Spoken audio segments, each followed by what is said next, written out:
معزز ناظرین السلام علیکم۔ آج ہم گفتگو کریں گے روزہ اور قرآن کی صفات کے متعلق سے۔ حدیث مبارکہ کے اندر ایک روایت آئی ہے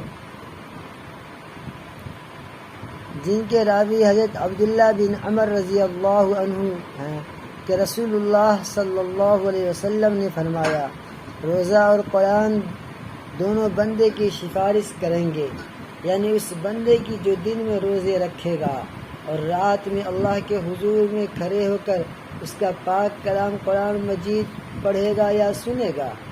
روزہ کہے گا، اے میرے پروردگار، میں نے اس بندے کو کھانے پینے اور نفس کی خواہش پورا کرنے سے روکے رکھا تھا، آج میری سفارش اس کے حق میں قبول فرما اور اس کے ساتھ مغفرت اور رحمت کا معاملہ فرما۔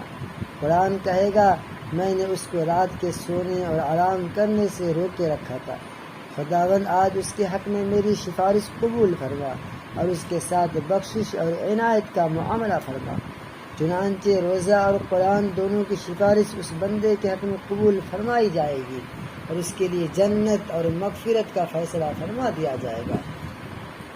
معزز ناظرین، بڑے ہی خوش نصیب ہیں وہ بندے جن کے حق میں ان کے روزے کی اور نوافل میں ان کے پڑھے ہوئے یا سنے ہوئے قرآن کی سفارش قبول ہوگی۔